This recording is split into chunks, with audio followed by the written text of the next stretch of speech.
Hey, hi. When last we talked, I was telling you about how confused I was at college, and also that the boy had contacted me and wanted to come up for a visit. And since it was the end of the term and it was Christmas time, I had actually been considering going down there to see him. So, him coming up, yeah. All right, so he shows up, and oh, we're in love. Oh, he came to see me. You came to see me all those miles? My God, my mother lives 2 hours away and she won't even come to campus. And here you are validating my existence. Oh, and you're so in love. You gave me an engagement ring? Oh my gosh. Uh, Turns out it was convenient for him to be in New Jersey because he had left Florida to get out of going to the drug program. It was a court agreement. And he took the car that his mother just bought for him, co signed for him, brand new car. It was a Gremlin. I'll put a picture in case you younger people don't know what a Gremlin is. Pardon me, my foot stuck. Anyway, and so I didn't know he didn't tell his mom. He didn't tell his mom. Like he just takes off, and because she would have made him stay in the program or took the car away, or there would have been repercussions. And he just says, "Oh, I have a girlfriend in New Jersey. I can escape."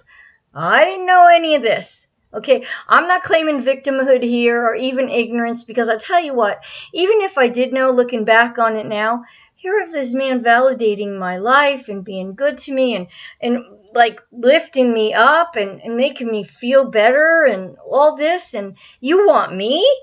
Yeah, I don't think I'm gonna pose him. I'm gonna be a people pleaser. I'm gonna be chameleon and just kind of hold on to what I think I have. Ha! There's the key, girls. If you think you have it, but you don't really have it, there's a chemical issue going on here. Anyway, and that was that December. He showed up, and it was Christmas time.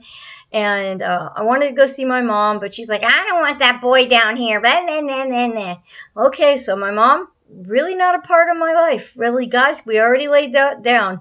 Let's just figure that out. Love her, and always trying to chase back after her, thinking I can make her happy somehow, but not yet. Anyway, I called my dad and my gram, and they were like, "Yeah, let's meet the boy." And of course, they're gonna get along.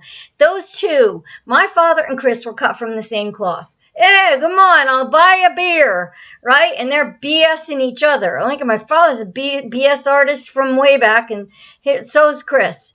And they're like laughing and I'm like a little girl. Oh, my daddy loves my boyfriend. And my Gram's like, "Oh, you're so happy, blah, blah, blah, blah, blah. But what about school?" "Okay, mom. Well, he's going to get a grandmom. He's going to get a job, and I'm going to continue to concentrate, and I won't have to work because he'll pay the rent where we are." Checked in with my roommates, and they're like, "Yeah, he can stay. Fine." So I start going to classes. And I got to tell you something, guys. This is a little heavy, but I kind of have this feeling of like, this ain't right. Like, you know what I mean? I don't know what, call it stuff from I got from Atlantic City, or maybe from the Garden of Gethsemane, guy, or whatever those little, but I had this like darkness that was just in the background, like it's like, oh, it's so good. But then in the back, there's like the reality of no, this is wrong. And so right at that season, a movie came out in New York City. And we had to be cool. We had to go see the movie because there's this controversy.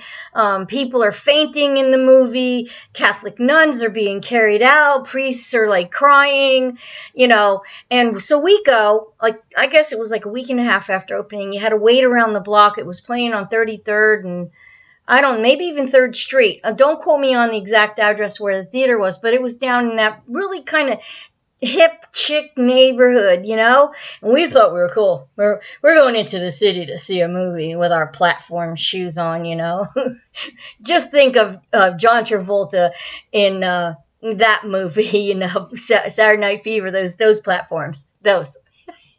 Thought I was so cool, man. So we go to see this movie that's like controversial. And if I say Tubular Bells, it'll probably, a lot of people will go, "Oh, I know what movie that is." Scary, scary, scary movie. And reason it's scary, well, first I'll tell you the name. It's called The Exorcist. Yeah, I did go see that movie uncut in Manhattan, like just a few weeks after it was open. When we walked in, we finally got around the block and got our tickets and got in. There were police there waiting like for an emergency. There was New York Times, New York Post taking pictures of the people that were coming out of it because like the one crowd is funneling out, the other crowd is funneling in. And so there was this tension going into the movie.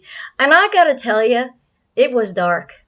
It was a dark, dark thing. It was based on a true story, but it happened not to a little girl, but to a little boy in Indiana somewhere. And it's all the story's all hidden and covered up now, but it really did happen. And that's verified by a lot of people in the church. So anyway, so what made it so scary is because there was a possibility in the back of your mind, if you had any kind of faith at all or any knowledge of the world at all, that wow, could that? Yeah, that could have happened. Like some of the monster movies and, all the like, scary movies are like, that's too unbelievable. It's too ridiculous. On the other hand, this one had some like, whoa. And that's what made it so unsettling and so scary. It's so dark. And like, you know what? You got two young kids living a life, making mistakes, and you got this darkness. And I'm not going to say it's stuck on me or any of that, but it was like, I came home from that movie and I did not talk from Manhattan all the way to Rutherford. And we had to do 2 buses and that whole nonsense. And I didn't talk. I didn't say a word. And neither did he. And it was on him too. It's like, what is that? Is that, you kind of wanted to shake it off, but you couldn't. So we lived our little life. He got his little job. I kept trying to go to classes. I'd work part-time 1 or 2 nights a week as a waitress.